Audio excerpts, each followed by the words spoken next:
Hi, my name's Malcolm Guy. I'm the General Secretary of the International League of People's Struggle, which is a global anti-imperialist and democratic united front organization uniting about 250 mass organizations, that means unions, women's organizations, indigenous organizations, around the globe in about 45 countries. And we were the co-organizers of this weekend's August 5th to 7th Solidarity and Fight Back conference here in Toronto, along with the International Women's Alliance. What we intended to do was to bring as many people as we could together to give new life to the anti-war and peace with justice movement. Because in looking back in the past, there have been ups and downs in the peace movement. In the present period, we're in a down period, despite the fact that there are wars underway everywhere in the globe. 7 active wars as we speak.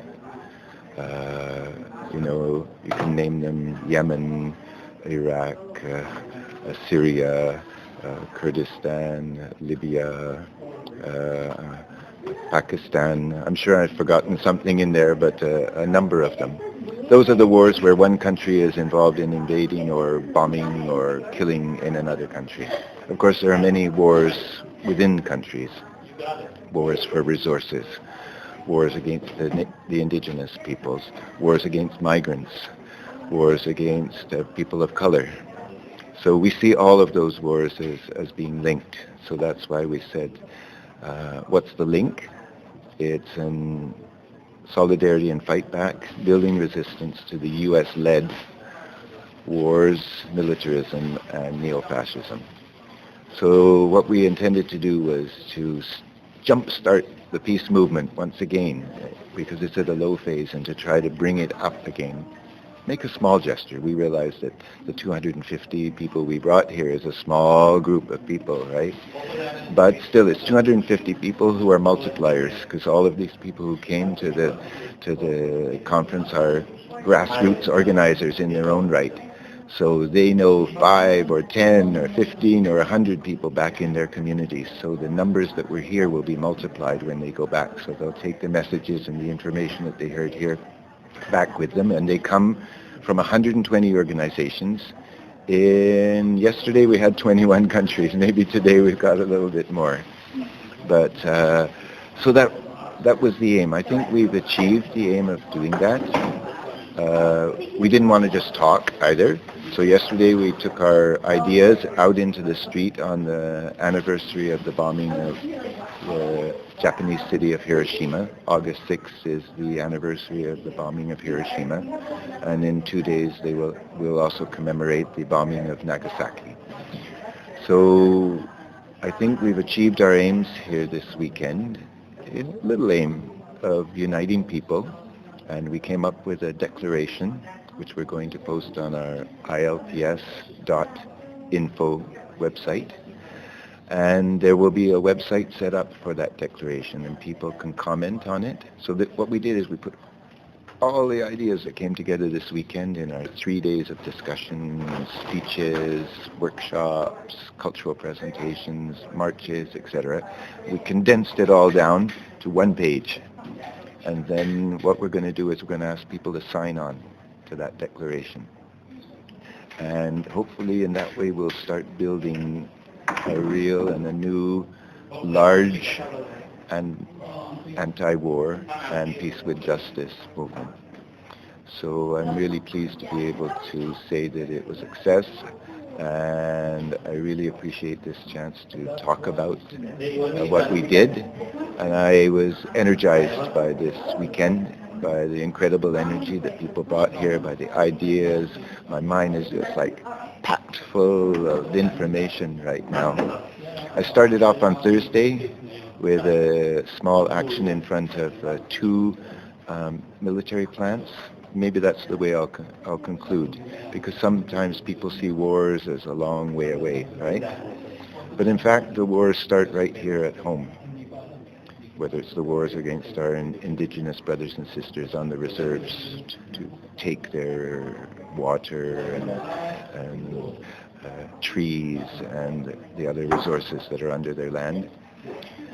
Or the other way in which war is conducted here is right in the factories that we went to visit last Thursday, August the 3rd. One factory is in Kitchener-Waterloo, just outside Toronto, where we're sitting now, about an hour away. It's the Raytheon factory, this very innocent-looking little factory just outside the city of Waterloo. Raytheon, in case you don't know, is the world's largest manufacturer of guided missiles. You wouldn't know it from looking there. And actually, they don't make the guided missiles in that particular plant, but they make a lot of the guidance things that go into the missiles. So we thought it was important to not criticize the workers who were in there, but to bring our voices against the capitalists who run that plant and make those missiles which are used to bomb and kill people around the globe. And then lastly, we ended up at the General Dynamics plant in London, Ontario, about an hour east of Kitchener-Waterloo. In General Dynamics, there they make military machines, essentially armed personnel carriers, and they're selling them to Saudi Arabia, who is using those in its war in Yemen. So right next door to us, often, is where these killing machines are being made, are being designed. And so it was just to bring it back home in a way, that even though we may sometimes not realize it, we'll be driving past what essentially is a factory building killing machines. And we wanted to bring that message home, that imperialism is a very invasive, pervasive part of our lives. So we almost have forgotten about it. We don't realize it. And we wanted to make it visible again and say, no longer can we allow it to remain invisible. So hopefully this weekend has helped. So one of the big things with our radio shows, we like to talk about how it's run by youth. So I was wondering if you could kind of tell us how youth can get involved with the movement. I think that was probably the most successful thing about our weekend, was that I would say, anyway, I'd like to do a number, but I would say maybe 75% of the room, or 65 to 75% of the room was under 35. And I think that's a good sign, because that's the future. And I think it's education that is a key in our schools and in our media. The militaristic point of view is dominant. We have the armed forces going into the high schools and the schools doing their promotion of joining the armed forces, right? Or the police. We have this militaristic mindset where, instead of talking peace, the way we're going to resolve the world's problem is going and bombing the heck out of everybody around the globe, right? Instead of saying, no, the way we're going to have peace is getting people to sit down and talk, because fundamentally we all want peace. So it was really amazing to see so many youth who realize that, right? And who are pro-peace. And they may get sucked into the armed forces because, for one reason or another, because they promised them a job or promised them an education or so on. But that's not our target. But many youth I think are realizing that in this world of permanent war, there has to be a permanent struggle for peace. And so they're getting involved in that. It's going to be a struggle.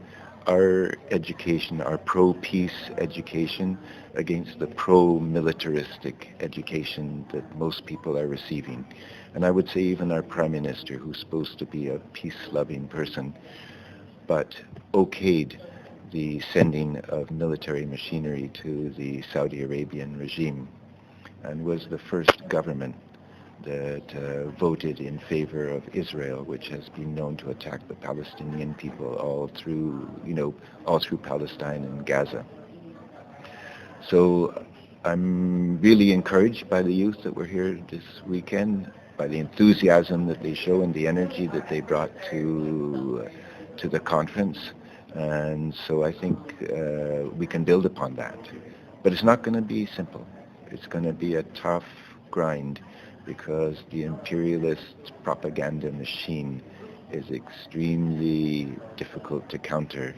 And our mainstream newspapers and media and even the internet do nothing to counter that in a strong way. So we're going to have to work at it. And I think education is the key. People educating themselves, reading other things than just the mainstream press, finding alternative points of view. When you see a demonstration, instead of just watching it go by, go over and talk to the people who are demonstrating. What are you demonstrating about? What's going on? What are your issues? Challenge the teachers and professors. If you find, what are you talking about? Aren't there alternative points of view? Why are you just repeating the same thing that everyone else is? I think in all stages of youth's lives and in school, at home, and elsewhere, they have it's their job to stand up and question and be the voice and the movement for peace of the future.